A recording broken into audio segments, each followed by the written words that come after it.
नमस्कार दोस्तों, स्वागत है आपका न्यूज डिकोडर में। वो देश जिसे पूरी दुनिया अरब वर्ल्ड का सबसे सुरक्षित और अमीर देश मानती थी, जहां हर तरफ लग्जरी, ऑयल मनी और ग्लोबल डिप्लोमेसी की चमक थी, आज उसी देश की राजधानी दोहा धुएं और धमाकों में डूबी हुई है। जी हाँ, आप सही सुन रहे हैं, इजरायली लड़ाकू विमान इस समय दोहा की हवा में मंडरा रहे हैं। लगातार बमबारी हो रही है और अब तक 12 से ज्यादा स्ट्राइक हो चुकी हैं। वो शहर जिसकी गगनचुंबी इमारतें अरब वर्ल्ड की शान मानी जाती थी, आज उनके टुकड़े सड़कों पे बिखरे पड़े हैं। लेकिन सवाल उठता है, आखिरकार क्यों? कतर को ही निशाना क्यों बनाया गया? क्या सिर्फ यह एक युद्ध का हिस्सा है या इसके पीछे कोई बड़ा राज छिपा हुआ है? क्योंकि जो लोग इजराइल को समझते हैं वो जानते हैं इजराइल बिना वजह गोली नहीं चलाता और इस बार का निशाना है दुनिया का आतंक का सबसे बड़ा अड्डा दोहा। दोहा आतंक का एक 5 स्टार हेडक्वार्टर है। यह सुनकर शायद आपको यकीन ना हो, लेकिन दुनिया के ज्यादातर टेरर ऑर्गेनाइजेशन की टॉप लीडरशिप कहाँ रहती है? कहीं रेगिस्तान के तंबुओं में नहीं, बल्कि दोहा के लग्जरी पेंट हाउस और 5 स्टार अपार्टमेंट में। हमास के नेता कहाँ रहते हैं? दोहा में। हिजबुल्लाह की फंडिंग कहाँ से होती है? दोहा से। तालिबान का नेगोशिएशन ऑफिस कहाँ है? दोहा में। याद कीजिए, जब अमेरिका तालिबान से बात कर रहा था तो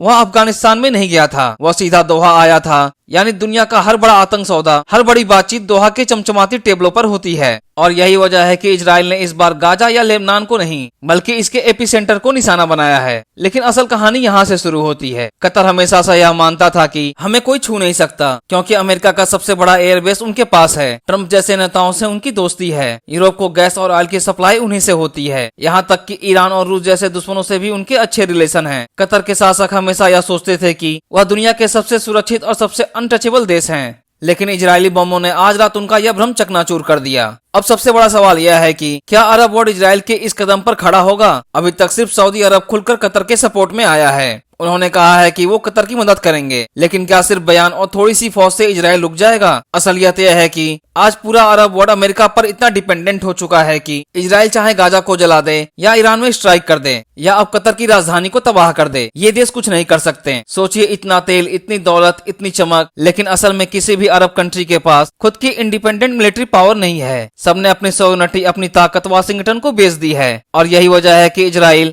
अरब वर्ल्ड को खुली चुनौती दे रहा है। जैसे कह रहा हो, हम जब चाहें जहां चाहें वार कर सकते हैं और तुम कुछ भी नहीं कर सकते हो। लेकिन अब सवाल उठता है कि आगे क्या? लेकिन अब असली क्यूरियस मोड यही है, क्या यह हमला अरब देशों के लिए एक वेकअप कॉल होगा? क्या सऊदी, कतर और बाकी देश अमेरिका के खिलाफ जाने की हिम्मत करेंगे, या फिर हमेशा की तरह सिर्फ बयान देंगे और चुपचाप सो जाएंगे? कतर के लिए यह सिर्फ हमला नहीं है, यह उसकी पूरी इमेज और पूरी स्ट्रेटजी पर प्रहार है। दुनिया भर में जो तस्वीर बनी थी कि कतर अनटचेबल है, आज वह तस्वीर मलबे में दब चुकी है। दोस्तों, खेल अब शुरू हुआ है। इजराइल ने पहली बार सीधे अरब देश की राजधानी को टारगेट किया है। यह आने वाले दिनों में पूरे मिडिल ईस्ट की राजनीति को बदल सकता है। अब सवाल यह नहीं है कि कतर क्या करेगा, सवाल यह है कि क्या अरब कंट्री अब भी खामोश रहेंगे या फिर कोई नया अलायंस या कोई नई जंग की शुरुआत होगी। फिलहाल तो इतना तय है कि कतर की जो छवि दुनिया में सबसे सुरक्षित और अनटचेबल देश की थी, वह इजरायली हमले के बाद पूरी तरह से हिल चुकी है। हालांकि आपका क्या मानना है? क्या कतर सच में आतंकवादियों का गढ़ है? और क्या इजराइल ने कतर पर हमला करके ठीक किया या गलत? कमेंट में अपना ओपिनियन जरूर दें और इसी तरह के कंटेंट के लिए हमारे चैनल को सब्सक्राइब करें।